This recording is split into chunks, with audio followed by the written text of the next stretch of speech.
සද්ධා බුද්ධ සම්පන්න පින්වතුනි, පිළිගමවත්ත සංසාලා භූමියේ පවත්වන්නට යෙදෙන සෑම ඉරුදිනකම තුන්වෙනි ඉරුදිනකම පවත්වන්නට යෙදෙන උපෝසත අටාංග සීල සමාදාන ව්‍යාපාරයේ එක් දවසක් වන අද දවස නොවැම්බර් මාසයේ තුන්වෙනි ඉරුදින බොහොම ඕනෑකමින් පෙරවස් සමාදන් වෙලා වාසය කරන මේ අවස්ථාවයි සතර සතිපට්ඨානය ප්‍රගුණ කරන උපාසක උපාසිකාවන්ට අද දවසේදී මේ දන් දෙනවා කියපුවම මේ මෑත කාලයේදී දන් දෙන්න ගියාම පුදුමාකාර මිල මුදලක් තමයි පිය පැහැදන් වෙන්නේ. ඉතින් අපි ඒ දන් දෙන්න යනකොට සත පහක්වත් වියදම් වෙන්නේ නැතුව දන් දීලා නිවන් දකින්න පුළුවන් ක්‍රමය පැහැදිලි කරගන්න තමයි මේ අවස්ථාවේදී සූදානම් වෙන්නේ. ඒ නිසා අපි දේවතා ආරාධනාව සිදු කළා දේශනාව ආරම්භ කරමු.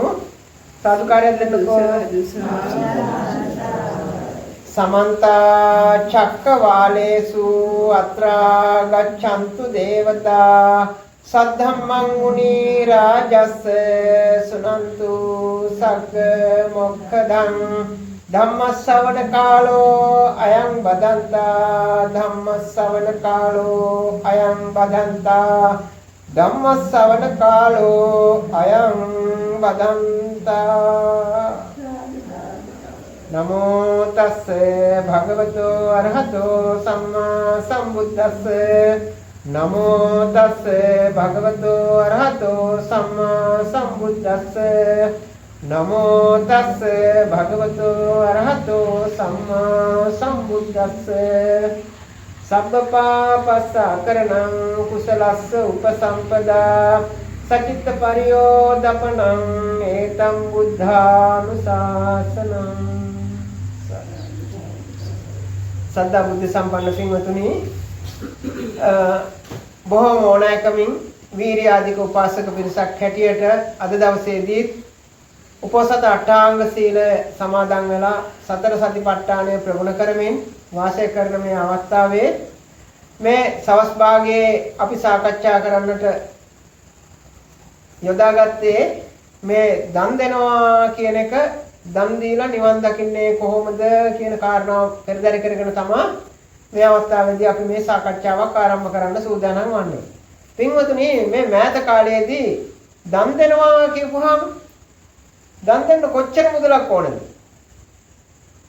අපි මේ ලෞකික ජීවිතය දැන් ගත කරනකොට ස්වාමීන් වහන්සේලා පිරිසක් ගෙදරට වඩම ගන්න, ඒ කියන්නේ 7-9ක් විතර ගෙදරට වඩම්මනවා. ඒ වගේම රාත්‍රී කාලයේදී ධර්ම දේශනාවක් සිද්ධ කරනවා.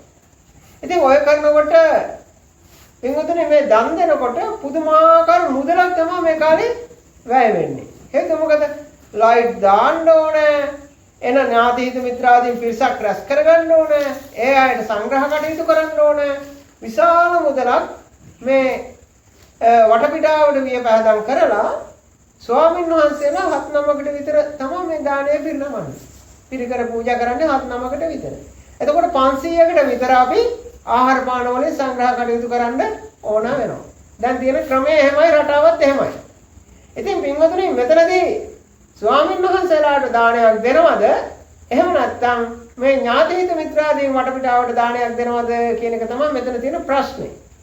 ඉතින් කොහොම වුණත් අපි මේ රටාව දැන් පොඩ්ඩක් වෙනස් කරන්න වෙනවා. මොකද හේතුව මේ වගේ අල්ලපු ගෙදර මල ගෙදරක් වුණාම වියපෑදම් කරපු ආකාරයත් අපේ ගෙදර මල ගෙදරක් වෙච්චාම වියපෑදම් කරන ආකාරයත් හරි පරස්පරයිනේ. එතකොට මේ සමාජයට ගැළපෙන විදිහට අපි මේ වියපෑදම් කරලා ඒ ක්‍රමයට ලයිට් දාලා මොහොත සැරසිල්ලක් කරලා මේ විදිහට කටයුතු කරන්න ඕනේ කියන අදහස හැමෝටම තියෙනවා. රැල්ලට අහු වෙලා. ඉතින් පින්වතුනි, මෙතනදී කොච්චර පිනක් මත වෙනවද කියලා බලන්න ඕන. මේ මෑතකදී මම බණ ගෙදරක ගියා, ඥාතියින්ගේ බණ ගෙදරට ගියාම මීට වඩා දුර ප්‍රදේශයක ඒ බණ ගෙදර 4:00 විතර පිරිස එන්න පටන් ගත්තා ගෙදරට. පිරිස ඇවිල්ලා තේ වතුර සංග්‍රහය බුද්ධ විඳිනවා. බොහොම හොඳට තේ වතුර සංග්‍රහය බුද්ධ විඳලා ওই විදිහට සුහදශීලීව සාකච්ඡා කරමින් නොහොම පිරිසක් ඉන්නවා. ඒ පිරිසක් ඉන්නකොට 5:00 විතර ස්වාමීන් වහන්සේ වඩිනවා. ඒ දුෂ්කරයි 5 මාට විතර ස්වාමීන් වහන්සේ වඩිනවා ධර්ම දේශනාවකට. ධර්ම දේශනාවට වඩිනවා. වඩිනකොට ගෙදර හිටපු ඥාති හිත මිත්‍රාදීන් පිරිස 20ක් විතර ධර්ම දේශනාව ශ්‍රවණය කරන්න ගිහින් වාඩි වෙනවා. ඊට පස්සේ පිටිපස්සේ කැම වේලක් සකස් කරලා ඒ නායයට සංග්‍රහයට කටයුතු කරන්න පරිසරය සකස් කරලා තියෙනවා. 150 200ක් විතර ඇවිල්ලා අර ස්වාමීන් වහන්සේ ධර්ම දේශනා කරන අතරතුරේදී ඒ අය කැම බුද්ධ විඳිනවා. ආහාර පාන බුද්ධ විඳිනවා. ආහාර පාන බුද්ධ විඳලා ඉතින් අපි අවසානයේ ධර්ම දේශනාව ඉවර වෙලා එළියට ඇවිල්ලා බලනකොට අපි 20ක් විතර තමයි හිටියේ ස්වාමීන් වහන්සේගෙන් ධර්ම ශ්‍රවණය කරන්න. හොඳ වටිනා ධර්ම දේශනාවක් තමයි දේශනා කරේ. එතකොට මේ දේශනා කරපු ධර්මය තමයි මේ අවස්ථාවේදී මේ පටිගත කරන්න බලාපොරොත්තු වෙන්නේ. ඉතින් ඒ නිසා උන්වහන්සේ දේශනා කරපු ධර්මයේ ශ්‍රවණය කරේ 20ක් විතර වුණාට පිටිපස්සෙන් අර ආහාර පාන සංග්‍රහ කටයුතු සිද්ධ කරන පැත්තේ 150 200ක් ඉඳලා තියෙනවා පිටපැත්තේ. ඉඳලා ඒ කට්ටිය බණ ඉවර වෙනකොට බණ ඉවර වෙලා එළියට ආවිලා බලනකොට මේ කවුරුත් නැහැ. ඒ කවුරුත් නැහැ 150ක් විතර හිටපු අය මේ කෑම බුද්ධ විඳලා අවශ්‍ය විදිහට ඒ කටයුතු ටික කරගෙන යන්න ගිහිල්ලා. එතකොට පින්වතුනි බණ අහන්න දාවි. එතකොට බණ අහන්න ඇවිල්ලා නැහැ. එතකොට බණ අහන්න ආවේ නැත්නම් ඒ අය කවද්ද නිවන් දකින්නේ? පින්වතුනි මේ හරියට බණ පදයක් ඇහෙන්නේ මේ 7 දවසේ බණ දවස. එදාට ගුණකථනයක් කරන්න තමන්ගේ ඥාතියා හිත මිත්‍රාදියා මරණයටපත් වුණ දවසට තමයි මේ බණ ටිකක් ඇහෙන්නේ. බණ ටිකක් අහන්නේ අරයාගේ ගුණ සිහිපත් කරන්නේ එයාට පිනක් අනුමෝදන් කරන්න වෙන්නේ. ඒ කැම වේල ගත්තට කමක් නැහැ. අරගෙන බණ ටිකක් අහන්න ඕනේ. බණ ටිකක් අහලා ඒ පින අනුමෝදන් කරන්න ඕනේ ඥාතියට. ප්‍රේත ඥාතියට. ඉතින් ඒ ඥාතියට පින අනුමෝදන් කරන්නේ නැතුව මේ අය ගිහිල්ලා කැම බීම කාලා බීලා ඒ ටික ඔක්කොම මේවා කරගෙන යන්න ගිහිල්ලා. අපි අර බණ අහගෙන හිටපු 20 විතරයි ඉතුරු ගෙදර. ඉතින් එහෙම වෙච්චාම මේ ක්‍රමය වැරදි.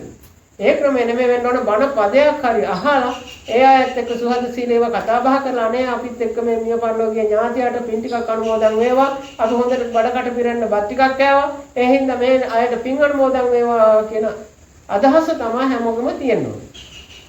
ඒ අදහස නැතුව කැම බීම කාලා දන්නේම නැතුව ඒගොල්ලෝ යන්න ගියාම ඒ පින ඒ විදිහට අනුමෝදන් කරන්න විදිහක් නැහැ. ඉතින් ඒ නිසා පින්වතුනි මේ එදා දේශනා කරන්න යෙදුණු ස්වාමීන් වහන්සේ ටිකක් පරස්පරයි ඒ වුණාට ඒක ඇත්ත කතාවක්. ඒ ස්වාමීන් වහන්සේ දේශනා කරනවා මේ පාණාති පාදා වේරමණී සික්ඛාපදං සමාදියාමි කියන ශික්ෂාපදේ. එතකොට පංචශීලය මෙපමණ කාලයක් අපි ක්‍රම 3කට 4කට වෙනස් කරලා දේශනා කරන්නට යෙදුණා. මේ දේශනාවත් ඊට වඩා වෙනස් එකක්. අද දේශනා කරන එක. පාණාති පාදා වේරමණී සික්ඛාපදං. පරපණ නැසීමෙන් වෙන්න වාසය කරමි. සත්තු මරන්නේ නැහැ. එතකොට මේ දානයක් දුන්නානේ. එතකොට මේ දානය දෙනවා කියපුවම සල්ලි ඕනද මේ දානයක් දෙන්න? මිල මුදල් ඕනද? මිල මුදල් ඕන නැහැ 7-5ක් වයි. දානය දෙන වෙන ක්‍රමයක් තියෙනවා. 7-5ක් වන් නැතුව මේක අබේ දානය දීම. අබේ දානය දෙනවා කියන්නේ සතෙක් මරන්නේ නැහැ. එයාලා මරණයට කැපවිච්ච අය නිදහස් කරන එක. නේද? එතකොට ඔය කුකුල්ලු හරාගු එළුවෝ ගව නේද? ඔය වෙනස් සත්තු ඉන්නවනේ මරණයටපත් වෙන අය. එතකොට තමන් පාණාතිපාතා වේරමණී සික්ඛාපදං සමාදියාමි කියලා මේ ශික්ෂාපදයේ සමාදන් වුණා නම් අබේ දානයේ දීමක් තමයි සිද්ධ වෙලා තියෙන්නේ. අබේ දානයේ දීමක් සිද්ධ වුණාම ඒ සත්තු කවදා හරි දවසක මේ බයෙන් තැතිගැම්මෙන් අපි ළඟට කිට් වෙනවද? කවදාවත් බය වෙන්නේ නැහැ. ඇයි මරන්නේ නැහැ කියලා දන්නවා. නේද? සමහර ස්වාමීන් වහන්සේලා ඒ සිල්වත් අය ගාවට මේ සත්තු මේ එහෙම කොහොම ළඟට ඇවිල්ලා හරියට මේ ලෙන්ගතුව ඇසුරු කරනවා නේද? කවදාවත් හිරිහැරයක් වෙන්නේ නැහැ කියලා දන්නවා. දැන් මේ මිනිස්සු ගාවට සත්තු කිට් වෙනවද? ඌ රොහරක් කුකුල්ලෝ හැම ළඟට එනවද සතුටෙන්? සතුටෙන් එන්නේ නැහැ. ඇයි ඒ? කොහෙලම මරාගෙන කයිද දන්නේ නැහැ. ඉතින් ඒ වගේ මේ සත්තුන්ට අපි අබේ දාණය දෙනවා නම් අතින් 7-5ක්වත් වියදම් වෙන්නේ නැහැ. අබේ දාණය දෙනවා කියන්නේ උතුම්ම දානයක්. ඒ අබේ දාණය දීපුවම පින්වතුනි Tamanටත් කිසි කෙනෙක්ගෙන් හිරිහැරයක් කරදරයක් වෙන්නේ නැහැ. අපි මේ සත්ත්ව ලෝකේ සැරසරනකොට අපි වෙනත් අයගේ අතපය කඩපුවාම බෙල්ල මිරිකලා දාපුවාම මොනවා හරි අඩත් ඒකමක් කරලා ඒ අයට නොවටිනා විදියට සලකපුවාම අපිට සංසාරයේ කවදා හරි මේ භවයේ තුලදීම අපිටත් අතපය කඩා ගන්න වෙනවා, වාහන වලට හැප්පෙනවා, ගස් ගල් වලින් වැටෙනවා. ඒ වගේ අර පෙර කරගත්තු අකුසල කර්ම අපිට කොයි මොහොතේ හරි පළ දෙනවා. ඒකනේ බුද්ධ ශාසනය කියන්නේ. එතකොට පින්වතුනි අපි අබේදානය දුන්නොත් මේ ප්‍රාණඝාතයෙන් වෙන්න වාසය කෙරුවොත් මෛත්‍රී සහගත සිතක් පැතුරුවොත් මේ සියලු සත්වෝම සතුටින් ඉන්නව නේද? මේ සියලු සත්වෝම සතුටින් ඉන්නවා. ඒ අය කවදාවත් මේ අපිට හිරිහැරයක් කරදරයක් කරන්නේ නැහැ කියලා ඒ කට්ටිය බොහොම සතුටින් අපි ගාවට ලෙන්ගතුව හරිය ළඟ සමීප සම්බන්ධතාවයක් පවතින හැම සතෙක්ම. එතකොට අපිට බය වෙන්න ඕනද? අපි වෙන කෙනෙක්ගේ ප්‍රාණඝාතයක් කරොත් වෙන සතෙක්ගේ හැරි ප්‍රාණඝාතයක් කරොත් අපේ ප්‍රාණයත් ඝාතනය කරන්න කවුරු හරි කෙනෙක් බලාගෙන ඉන්නවා. එතකොට කවුරු හරි කෙනෙක් බලාගෙන ඉන්නකොට අපි ඒ වගේ ප්‍රාණඝාතයක් කරන්නේ නැතුව සියලු සත්ත්වයන්ටම අබේදානය දීලා තිබුණොත් අබේදානය දීලා තිබුණොත් ඒ සත්තු ඔය වගේ බාහිර තත්ත්වයකටපත් වෙනවද කවදාවත්? ඒ සත්තු බාහිර තත්ත්වයකටපත් වෙන්නේ නැත්නම් අපි බාහිර තත්ත්වයකටපත් වෙන්න ඕනද?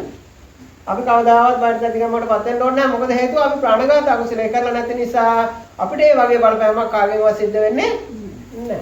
ඒ නිසා බොහොම සතුටින් අපිට වාසය කරන්න පුළුවන් අබේදානය දීපන්. අදින්නාදාන වේරමණී සික්ඛාපදං සමාදියාමි. අනුන්ගේ දේවල් අපි ගන්නෙ නැත්තම් අනුන්ගේ දේවල් ගන්නෙ නැත්තම් අපිට දොරට ඉබ්බෙක් ඕනද? අනුන්ගේ දේවල් ගන්නෙ නැහැ. අපි හැමෝම සිල්වත් නම් අපිට දොරට ඉබ්බෙක් ඕනේ නැහැ පින්වතුනි. කවුරුවත් මේ සොරසිතින් අනුන්ගේ දේවල් ගන්නෙ නැහැ. බලන්නකො කොච්චර සතුටුද මේ බුද්ධ ශාසනය කියන එක. බුද්ධ ශාසනය පුදුමාකාර වටිනාකමක් නේ තියෙන්නේ. ඒක අපි පරිශීලනය කරන්නේ නැතුව අපි අනවශ්‍ය දේවල් කරන්න ගිහිල්ලා දැන් අපි පුදුම බයකින් ගෙදරට ඉබ්බෝ දෙන්න තුන් දෙනෙක් දාන්න ඕන. CCTV හයි කරන්න ඕන. මුරකාරයෝ දාන්න ඕන. ඉතින් පුදුම බයකින් තමයි මේ හම්බ කරගත්තු වස්තුව රැකගන්නේ. එහෙනම් පින්වතුනි මේ ධර්මයේ තේරුම් ගන්න මේ විදිහට මෛත්‍රී සාගත සිතක් පතුරවගෙන යන අයට කවදාවත් දොරට ඉබ්බෝ දාන්න ඕනේ නැහැ. ඔය වගේ පරිසරයක් ගොඩනගෙනවා. දන්නවා මෙයා කාගේවත් හොරකම් කරන්නේ නැහැ. මෙයාගේ වාපි හොරකම් කරලා හරියන්නේ නැහැ කියලා ඔය විදිහට තේරුම් ගන්නවා. තේරුම් අරගත්තට පස්සේ කවදාවත් පිට කෙනෙකුට බලපෑමක් සිද්ධ වෙන්නේ නැහැ. ඊට පස්සේ අනුන්ගේ දේවල් ගන්න නැත්නම් තමන්ගේ දේවල් සුරක්ෂිතව පවතිනවා. හරි ලේසි. එතකොට ඒවට කැමරා හයි කරන්න ඉපෝ දාන්න ඒ වගේ බොරුවට අපහසුතාවයට පත් වෙන්න මොනවා නැහැ. කාමයේ වර්ධව හසුරන්නේ නැහැ කියනවා. කාමයේ පස්කම් සැප විඳින්න නැහැ කියලා කියන්නේ නේද? ආයුධ විදියට කාමයේ වර්ධව මේ ශරීරයම ආයුධ විදියට හසුරවන්නේ නැත්නම් අපිට වෙන කෙනෙක්ගෙන් හිරියාරයක් කරදරයක් එනවද? අපිට වෙන කෙනෙක්ගෙන් හිරියාරයක් කරදරයක් එන විදියකුත් නෑ. මොකද අපි ලස්සනට මිනිස්සුන්ට ප්‍රියමනාප විදියට තව කෙනෙකුට දැකුම් කළු විදියට වටිනා ජීවිතයක් ගත කරගෙන යනකොට අපිට කොහෙන්වත් බලපෑමක් සිද්ධ වෙන්නේ නෑ. මුසාවාදා බොරුව. මේ බොරු කියන්නේ නැති කෙනාගේ. මේ මුකෙන් පිරිසුදු සුවඳක් හමනවා. මේ ශරීරයේ දෙතිස් කුණපයක් තමයි ගඳයි.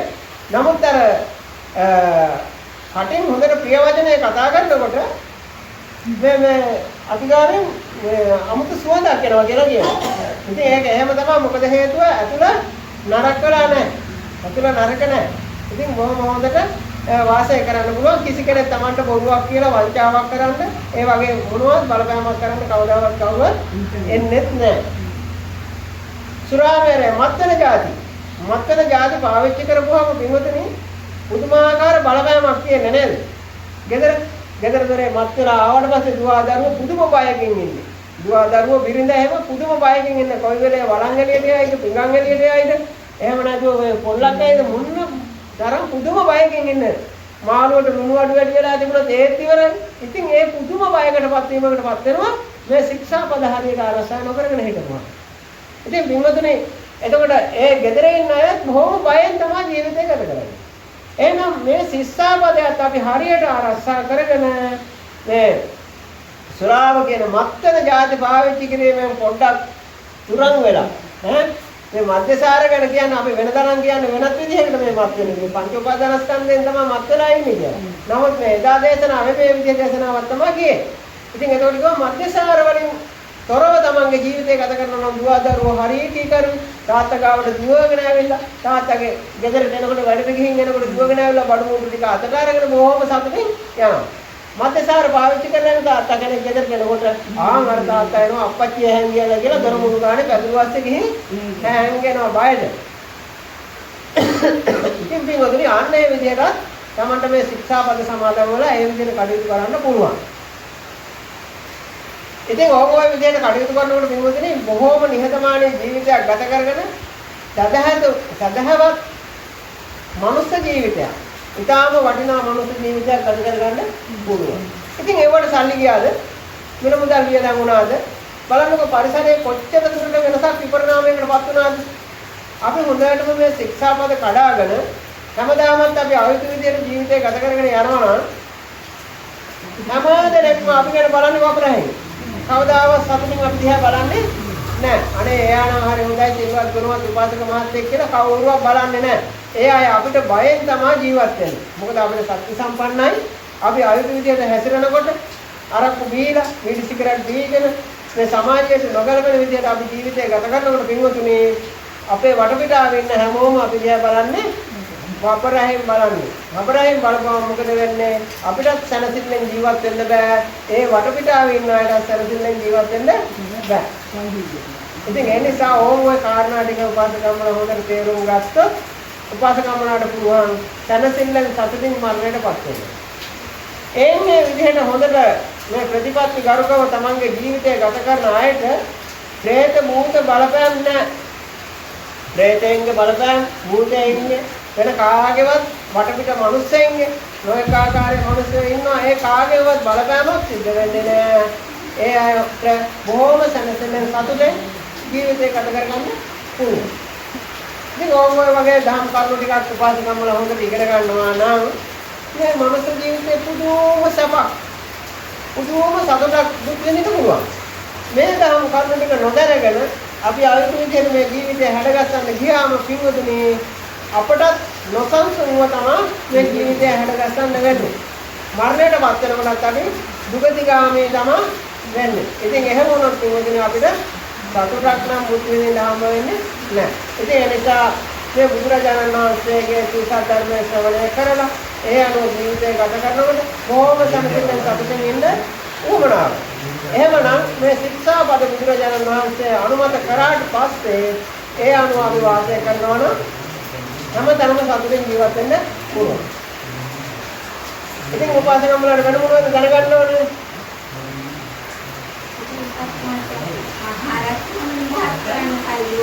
දැන් හොඳයි. දැන් හරකෙක් නිදහස් කරනවා. ඔය නිදහස් කරන හරකා නිදහස් කරාට පස්සේ ඌ මැරෙනවා කවදාද? මැරෙන නැවතත් හරකෙක් වෙනවනේ. ඒක බලන්න පුළුවන් හරකා නිදහස් කරනවා. හරකා නිදහස් කරලා මිල මුදල් වලින් හරකා නිදහස් කරලා නැවත වාරයක් ඒ හරකා නැවත හරකෙක් වෙලාම උපදිනවනම් අර අබේදානයේ දීමෙන් තේරුමක් තියෙනවා. ඒක වටින්නේ. ඊට වඩා ඔය හැම සත්‍යයක්ම මේ මනුස්ස ලෝකයේ ඉන්න මේ ධර්මයේ ශ්‍රවණය කරන්න පුළුවන් හේතුක ප්‍රතිසන්දියක් තියෙන මේ හොඳට සිතකය වචනේ වැඩ කරන උත්කලයකට නැවත හරකෙක් වෙන එක නවත්තුවා. අර අබේදානයේ දෙනවට වඩා වටින්නේ නැද්ද? දැන් හරකෙක් වෙන එක නවත්තන්න තමයි අද මේ බණ කියන්නේ උපාසකම්මලාට. උපාසකම්මලාට මේ බණ ටික කියන්නේ හරකෙක් වෙන එක නවත්තන්න. දැන් හරකෙක් වුණාට පස්සේ ඒක මැරෙන එක කවදා හරි මැරෙනවා. ඒ වුණාට මැරිලා ආයෙ හරකෙක් වෙන එක මට නවත්තන්න බෑනේ එතන. අද උපාසකම්මලාට බණ ටික කියලා දෙනවා උපාසකම්මලා හරකෙක් නොවෙන්න. උපාසකම්මලා හරකෙක් නොවුනොත් අබේදානය දෙන්න ඕනද හරකෙකුට? හරකෙකුට දෙන්න ඕන නැහැ.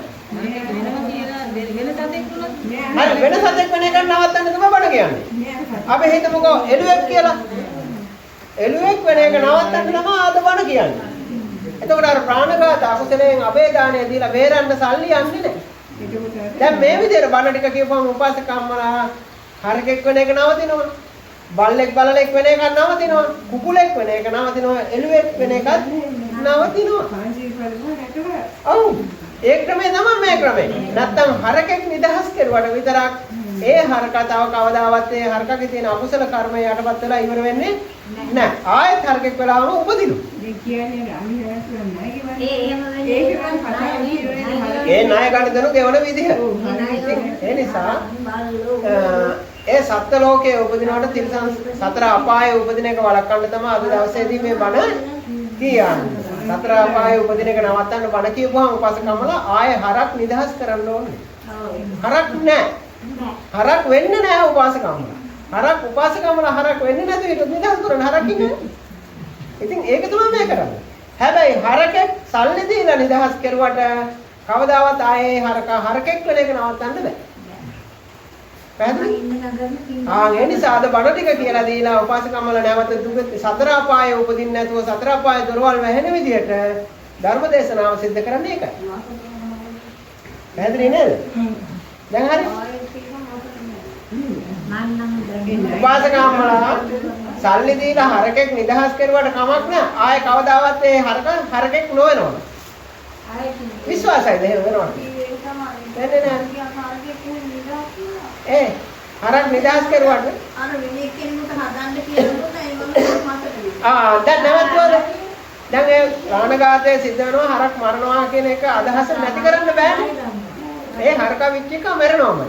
මරණ ක්‍රමයේ වෙලාව විදිය කියන්න බෑ අපිට. කොයි විදියෙන් වෙනවද කියලා. නිදහස් කරපු හරකා වෙන කෙනෙක් අරගෙන එයා මාසෙට විකුණනවා. එහෙම තියෙනවා. ඉතින් එතකොට අර සල්ලි දීලා නිදහස් කරන එකේ වටිනාකමක් තියෙනවද? නැහැ. උපාසකම්මලාට අද අපි බණ කියන්නේ හරකෙක් වෙන එක නවත්තලා. හරකෙක් වෙන එක නවත්තපුවාම ආයේ හරකට අබේදානය දෙන්න ඕනේ. අන්න ඒකයි කරගන්න ඕනේ. දැන් මේ පෙර පිනට උපාසකම්මලා මේ ත්‍රි හේතුක ප්‍රතිසන්දයක් කුසලයකින් ත්‍රි හේතුක කුසලයක් උපාදනය කරගෙන මේ මනුස්ස ලෝකේ ඉපදිලා ඉන්න ඔබට නැවත තිරිසන් ලෝකෙට යන්න අපි පාර වෙනවද කවදාවත්? කවදාවත් කරන්නේ නැහැ වැඩි. එතකොට කල්යාණ මිත්‍රයෙක් වෙන්නේ නැහැ මේ මොකද? කල්යාණ මිත්‍රයාගේ යුතුයකම තමයි මේ සතර අපායේ උපදින එක වළක්වන්නේ. අපේ සත්‍ය ප්‍රමාණයෙන් උපාසකම්මලාට මේ ධර්මය අපි ඉගෙනගත්තු ධර්මය දේශනා කරලා උපාසකම්මලා සතර අපායේ උපදින එක නවත්තන එක තමයි මේ කරන්නේ. සමහර විට අපිට නිවන් දක්වන්නම බැරි වෙයි. නමුත් අපායේ උපදින එක නම් වළක්වන්න පුළුවන්. අපායේ උපදින එක කොහොමද වළකින්නේ? තමන්ගේ සිත පහදවා ගන්න ඕනේ. මරණ මංචකයේදී ප්‍රසන්න සිතක් බවට පත් කරගන්න ඕනේ. රාගය, ද්වේෂය, මෝහය යටපත් කරගත්තු හොඳ කුසල සහගත සිතක් එක්ක මරණයටපත් වුණොත් සුගතිගාමී වෙනවා. නිවන් දකින්න බැරි වුණත් දිව්‍ය ලෝකවල, මනුෂ්‍ය ලෝකවල මේ සුගතියේ උපත්ති ලැබෙනවා. එතකොට මේ හැම අවස්ථාවකදීම මේ බේත් පරිහරණය කරන ඔබට සතර අපායේ උපදින රෝගය හැදෙන්නේ නැහැ. සතර අපායේ උපදින රෝගය හැදෙන්නේ නැහැ. නිරන්තරයෙන්ම බේත් ගන්න ඕනේ. මාර්ගඵල ලබන්න ඕනේ නේද? සතර අපායේ උපදින්න තියෙන්නේ. නෑ ඕනේ. හැබැයි ස්ථිරවම සෝවාන් කියන තත්ත්වයටපත් වුණොත් ස්ථිරවම අපිට කියන්න පුළුවන් සතර අපායේ උපදින්නේ නෑ කියලා. සෝවාන් කියන තැනටපත් වුණොත් ස්ථිරයි. නමුත් උපාසකම්මල කවදාවත් දැන් මේ මනුස්ස ලෝකේ ඉන්න ධර්මය අවබෝධ කරගත්තු නැති. එතකොට ධර්මයේ පන්සල්වත් නොගිය මනුස්සය ආය මනුස්ස වෙලා උපදිනවා. ඇයි ඒ අර තියෙන මරණ මංචකයේදී ඇදෙන චුතිසිතත් එක්ක. ඒ වුණාට අර පව් කරන මිනිස්සු අඟුලිමාල වගේ ආය මනුස්ස ලෝකේ ආයේ ඉපදුනා නේද? මනුස්ස ලෝකේ ඉපදිනා ඉතින් අඟුලිමාල වගේ කෙනෙක් වෙලා අවසානයේදී රහතන් වහන්සේ කෙනෙකුත් බවට පත් වෙලා තමයි නතර වුනේ. අඟුලිමාල ඒක තමයි පෙර පින තිබ්බ නිසා. ඉතින් ඒ නිසා උපාසකම්මලට පුළුවන් හැබැයි මේ ධර්මය ප්‍රගුණ කරන්න ඕන. මේ වගේ භාවනා වැඩසටහන් වලට එන්න ඕන. මේ වගේ ධර්ම සාකච්ඡා කරන්න ඕන. මේ වගේ ධර්මානුධර්ම ප්‍රතිපත්තියේ ඉඳගෙන කටයුතු කරනකොට උපාසකම්මලගේ හිත අපිරිසුදු වෙලා ඉන්නේ. දැන් සිත පිරිසුදු වෙලා තියෙන වෙලාවකදී මරණයටපත් වුණොත් කෙනෙක්ම සුගතිගාමී වෙලා තමයි උප්පත්තිය ලබන්නේ. මේ ඊවරේ ධර්ම දේශනාවකදී සඳහන් කරන්නට යෙදුණා රහතන් වහන්සේ කෙනෙක් පිණ්ඩපාතේ වඩිනවා. පිණ්ඩපාතේ වඩනකොට බැලි කික්කියක් පිටිපස්සෙන් ගිහිල්ලා දාණය ඉල්ලනවා. දැන් අර රහතන් වහන්සේගේ පිටිපස්සෙන් නැට්ටවනවන යනවා. දාණය වළඳන්න හදනකොට මේ දාණය ටිකක් දෙනවා දැන්. දාණය ටිකක් දීලා අර බැලි කික්කිට හරිය සතුටුයි දැන්. අනේ මේ ස්වාමීන් වහන්සේ මට දාණය ටිකක් දුන්නානේ හරිය ප්‍රණීත ආහාර ටික හරියට සතුටෙන් ඒක කාලා කොහොම සතුටු වුණා. ඒ සතුටු වෙලා පාර දිගේ ගමනක් යනකොට මොකද වෙන්නේ? දෙකටම නැති මිනිස්සු ඉන්නවනේ බල්ලෙක්වත් බලන්න බැරි දකින්න බැරි. ඒ මිනිස්සයා පොල්ලක් අරගෙන මේ බල්ලට ගහලා මරණයටපත් කරනවා. ඒ යන ගමනේදී හිතේ සතුටෙන් තමයි ගියේ. කවදාවත් ඊර්ෂ්‍යාව, වෛරය, ක්‍රෝධය මොකවත් තිබුණේ නැහැ. ඊට පස්සේ අර පොල්ලෙන් ගහලා මරුණාට පස්සේ එයාගේ සිත තිබුණේ අර දාන වේල දුන්න රහතන් වහන්සේ ගැන පැහැදිලි සිතක් තමයි තිබුණේ. ඒ සුනක ආත්මයක හිටියත් ඒ කියන්නේ බල්ලෙක් වෙලා හිටියත් එයාගේ සිත ප්‍රසන්න වෙච්ච නිසා දන්නේම නැතුව ගිහිල්ලා දිව්‍ය ලෝකේ ඉපදුණා. දිව්‍ය ලෝකේ ඉපදිලා ඔය විදිහට සැරසරලා ඊට පස්සේ නැවත වාරයක් ඔය ඉන්දියාවට ඇවිල්ලා ඒ ස්වාමීන් වහන්සේලා එක්ක කතා බහ කරලා මේ අහවල් රහතන් වහන්සේ කෙනෙක් ඉතින් අහවල් පන්සලේ ඉන්නවද කියලා අහලා ඔහොම දිග කතාවක් ඕක. ඉතින් ඒ වගේ මරණයටපත් වෙනකොට එහෙමයි. ඊට පස්සේ ඔය විදිහට සිත පහදවාගෙන මරණයටපත් වෙච්චහම එයා දන්නව නැතුවකින් සුවිදින මට්ට කුණ්ඩලී ගහලා බලන්න. මට්ට කුණ්ඩලී කතාවත්ව බුදුරජාණන් වහන්සේ මෙයාට පිහිට වෙන්න ඕනෑ කියලා අර සමාපatti සුවේට සමවැදිලා අද මම මේ දවසේදී කාටද මම පිහිට වෙන්න ඕන කියලා දිවසින් බලනකොට මට්ට කුණ්ඩලී නමින් අදින්න බුබ්බගගේ පුතා පිල් අගුවක ඉන්නවා. අගුවක ඉන්නකොට මෙයාට සලකන්න ඕන මෙයාට පිහිට වෙන්න ඕනෑ කියලා කුසලතාවය බලපම සංසාරයේ ලොකු පින්කමක් කරපු කෙනෙක්. ඊට පස්සේ විච්චේ ගාවට ඇවිල්ලා රස්මාලාව විහිදුවනකොට විච්චේට වැදුණා රස්මාලාව. ඒ රස්මාලාවට නම් විච්චේ තියෙන රස්මාලාව දැකපම පුදුම සතුටකටපත් වුණා. පුදුම සතුටකටපත් වෙලා එතනදම මරණයටපත් වුණා. මරණයටපත් වුණාට පස්සේ දිව්‍ය ලෝකෙ ගිහිල්ලා ඉපදුණා. එහෙනම් උපාසකම් වලත් හොඳට තේරුම් ගන්න ඕනේ මරණ මංචකයේදී තමන්ගේ සිත පිරිසුදු කරගෙන මරණයටපත් වෙනවා. දැන් සීල් ගන්න ඇයි? සීල් ගන්න ඕම ඔය ටික කරන්න. මරණ වෙලාව හොයාගන්න බෑ කියලානේ කියන්නේ. උපාසකම් වලට ජීවත් වෙන වෙලාව කියන්න පුළුවන්. මරණ වෙලාව කියන්න බෑ නම් ජීවත් වෙලා ඉන්න කාලය කියන්නත් බෑ. කොච්චර කාලයක්ද කියලා බලපුවාම මේ තනාග පිනිබිඳුව වගේ කාලයක් තමයි අපේ ආයුෂ තියෙන්නේ. එහෙනම් කොයි වෙලේ මරණයටපත් වෙයිද දන්නේ නැහැ. ඒ කොයි වෙලේ මරණයටපත් වුණත් උපාසකම් වල සිහියෙන් අවබෝධයෙන් පිරිසුදු සිතකින් ඉන්න ඕනේ. රාගය, ද්වේෂය, මෝහය ශේඛ කරගෙන බොහොම සදාවතුන් විදිහට පැහැදිලි සිතකින් ජීවිතය ගත කරනකොට පින්වතුනි දන්නේම නැතුව ඒ සෑම අවස්ථාවකදීම ඔබේ සිත ප්‍රසන්නයි මරණයටපත් වුණොත් සුගතිගාමී වෙනවා. ඒක කාටවත් නවත්තන්න බැහැ. ඒක ඉස්සරහ. ඉතින් ඒ නිසා අපි මේ හැමතිස්සෙම බණ භාවනා කරලා සතර සතිපට්ඨානය ප්‍රගුණ කරන උපාසක පිරිස හැමතිස්සෙම සිහියෙන් අවබෝධයෙන් තමයි ඉන්නේ. හැමතිස්සෙම සිහියෙන් අවබෝධයෙන් ඉන්නකොට පින්වතුනි Tamanට පුළුවන් සුගතිගාමී වෙන්න. මන්ද බුද්ධිකයෝ වගේ ඔය වෙනත් වැඩ කරගෙන අකුසල කර්ම කරගෙන ඒ වගේ සිත යොදවාගෙන නිරන්තරයෙන්ම අපිරිසුදු සිතක් පහළ කරගෙන ඉන්නකොට මරණයටපත් වුණොත් පින්වතුනි දුගතිය නම් ස්ථිරයි. සතර අපාය නම් ස්ථිරයි. ඉතින් ඒ නිසා අපි සතර අපායෙන් මිදෙන්න නම් මෙත්තා, කරුණා, මුදිතා, උපේක්ඛා කියන සතර බ්‍රහ්ම පෙරදරි කරගෙන වාසය කරන්න ඕනේ. එහෙම වාසය කරනකොට අපි කොයි මොහොතේදී මරණයටපත් වුණත් ප්‍රශ්නයක් නැහැ, සුගතිගාමී වෙනවාමයි. නිවන් දැක ගන්න බැරි වුණොත් සෝවාන් සකු르දාගාමී අනාගාමී තත්ත්වයටපත් වෙන්න බැරි වුණත් මෙත්තා, කරුණා, මුදිතා, උපේක්ඛා සතර බ්‍රහ්ම විහරණ පෙරදරි කරගෙන තමයි වාසය කරනවා නිරන්තරයෙන්ම මරණයෙන් පස්සේ සුගතියක උපදිනවා. ඒක කාටවත් නවත්තන්න බැහැ. ඒක තමයි බුද්ධ ශාසනයේ තියෙන ප්‍රතිපල. ඕක තමයි ක්‍රමය. ඉතින් ඒ නිසා මේ මොහොතේදී දේවතා ආරාධනාව කරලා අපි මේ පින් කරන්න මිල මුදල් නැතුවත් පින්කම් කරන්න පුළුවන් පින්වතුනි.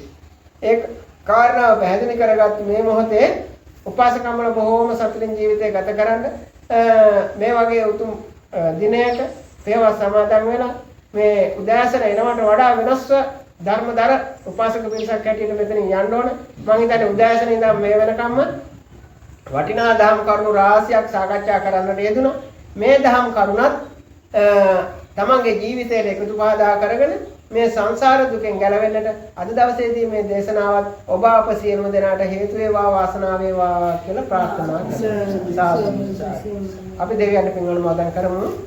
ආකාසට්ටා චුම්මට්ටා දේවා නාග මහින්దికා පුඤ්ඤන්තං අනුමෝදිතා තිරන් රක්ඛන්තු ශාසනං. ආකාසට්ටා චුම්මට්ටා දේවා නාග මහින්దికා පුඤ්ඤන්තං අනුමෝදිතා තිරන් රක්ඛන්තු දේශනං. ආකාසට්ටා චුම්මට්ටා දේවා නාග මහින්దికා පුඤ්ඤන්තං අනුමෝදිතා තිරන් රක්ඛන්තු මම් පරන්ති. देवो वसतु कालेन सस्स संपत्ति हेतुच पीतो भवतु लोको च राजा भवतु धम्मिको.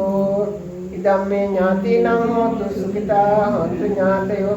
इदं मे ज्ञातीनां होतु सुखिता होन्तु ज्ञातयो. इदं मे ज्ञातीनां होतु सुखिता होन्तु ज्ञातयो. කායේන වාචා චිත්තේන පමාදේන මයා ගතං අච්ඡයං කමමේ බන්තේ භූරි පඤ්ඤා තථාගත කායේන වාචා චිත්තේන පමාදේන මයා ගතං අච්ඡයං කමමේ ධම්ම සම්පීතිකාකාරිත කායේන වාචා චිත්තේන පමාදේන මයා ගතං අච්ඡයං කමමේ සංඝ පුඤ්ඤක්ඛෙත්තං අනුත්තර ඉමිනා පුඤ්ඤ කම්මේන මාමේ බාල සමාගමෝ සතං සමාගමෝ හෝතු යාව නිබ්බානපත්තිය ඉදම් මේ පුඤ්ඤ කම්මං ආසවක්ඛ්‍යා වහං හෝතු සබ්බ දුක්ඛා පමුච්චති සාදු සාදු සියලුම දෙනාට තෙරුවන් සරණයි.